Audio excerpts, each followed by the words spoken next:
Hey, welcome Libra. Sorry your guys' second half of November readings are a little bit late.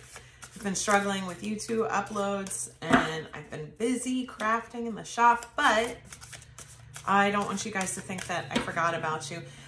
Remember, these are these are general readings.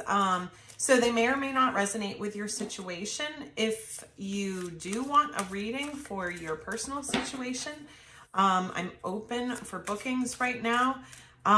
You can either go to Etsy and book straight through on my shop, or reach out to me by email. And both are in the description box. Okay, 9 of Cups.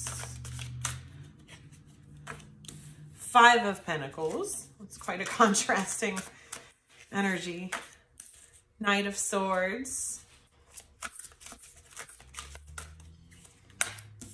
5 of Wands. 7 of Cups. 6 of Wands.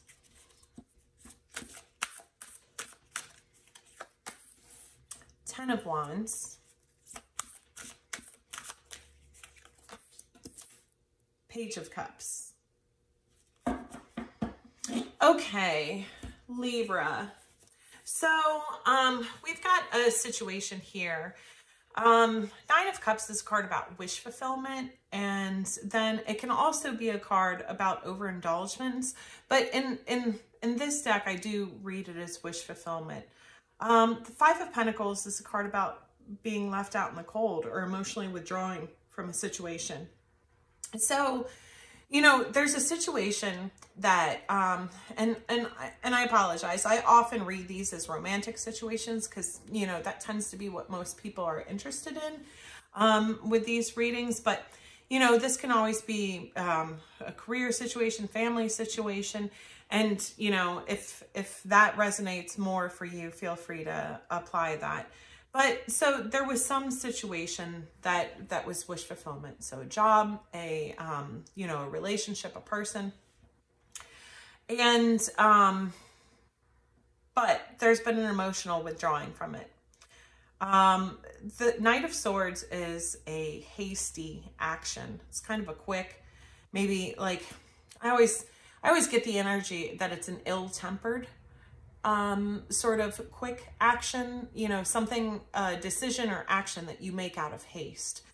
And then there's the 5 of Wands, which is a card about conflict. Now, that can be internal conflict, or it can be conflict, you know, from external sources, like other people's opinions or arguments or whatever. But it looks like there was a hasty action that resulted in some conflict, some pretty serious conflict. Then the 7 of Cups is about having lots of choices. And the 6 of Wands is about victory. So I'm getting the sense that whatever this action or choice was that was made hastily, that created conflict, that there were multiple options in play when that decision or action was made. And somebody wanted victory out of that. But instead of victory, they got conflict instead. And then there's the 10 of Wands, which is kind of like, you know, like having a ton of burden and responsibility, just carrying everything on your shoulders. And then that's clarified by the Page of Cups, which can be a small offer, an emotional offer. It can be an apology, an offer of reconciliation. And so, you know, so it kind of looks like whatever conflict was created in this situation, that it, you know, it was something that you ultimately, or someone else was, you know, whoever your person is in this situation, but was carrying this, this burden, this weight of, you know, having made a hasty decision, having handled something badly. That's kind of what this boils down to, is somebody rushed to action and they kind of blew up the situation. They had good intentions, I feel, that they wanted victory in this situation, but, you know, but again, it seems to have backfired because, You know, potentially this person, however they made this decision, they were only seeing it from their perspective and not the perspective of the impacted parties. You know what I mean? So this was the right or quick choice or whatever from this person's perspective at that moment in time. But this decision lacked expansiveness in terms of emotional awareness. Let's put it that way. Yeah, but I see this, you know, this apology comes in at the end here when you're kind of at your highest. So I want to get a little bit more of that. Yeah. 9 of Wands, 3 of Pentacles. So, you know, maybe some recognition or an offer of building, kind of wanting to start over, wanting to kind of, you know, go back to building on this. So maybe there's, you know, reconciliation or offer of an apology here and saying like, hey, you know, let's go back. And it could be this person, the person who made the hasty action, that's making that apology, or you could be, you know, the person in this situation. So yeah, so let's get some advice and guidance in this situation about what to do next.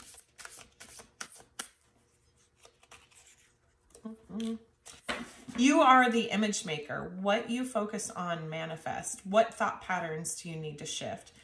So if you are the person that made this hasty action, you know, there's an ask here from the universe to kind of reevaluate, you know, walk through that decision again and kind of, you know, how could you have not made a different, because we always know the right decision in hindsight, right? Like after something goes wrong, hindsight's 20/20. And so the learning in a situation like that is not about like what was the right choice. The learning is when you go back and you try and see how you could have seen the right choice by looking at how you evaluated and made the decision, whether you gave yourself enough time, whether you spoke to other people involved, whether you gathered perspectives, you know, that sort of thing. You know, that's how you get that growth and learning from that situation, is what sort of thought process or you know what I mean? Like the actual process though of making the decision. How could you have corrected that? Not, you know, because these decisions, we make them once and then they're done. So the real learning is in that pattern. Okay, let's get one more. Leader of light. Where are you being called to serve and support others? So this may have something to do with the situation, but often, you know, when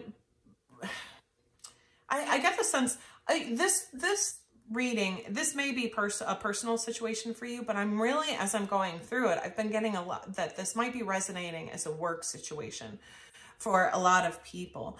And so, you know, this may have been a decision that you made that was hasty and, you know, and it was a mistake, right? And so, you know, somebody's kind of like giving you a second chance to go and correct that now.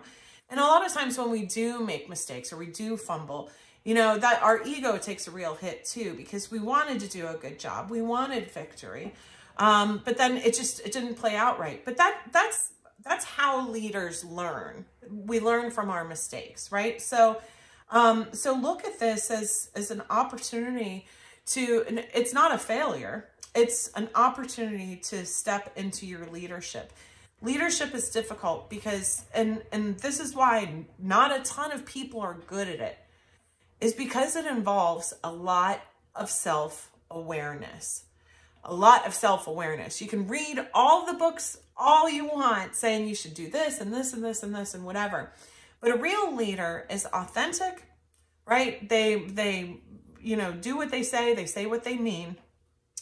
They back up their words with actions, but they are also humble. They are modest. And when they make mistakes, they take accountability for them and then they move forward, because that's what a leader expects their people to do as well, right? So by its nature, good leaders, excellent leaders, have to make a lot of mistakes, because that's how we learn that humility, right? And that compassion for other people. And you know, we were able to kind of gauge our level of sensitivity in terms of other people's mistakes, right?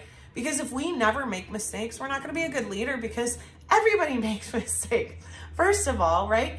So, you know, you've got to have an understanding that you're not perfect, and neither is anyone working for you, right? Okay.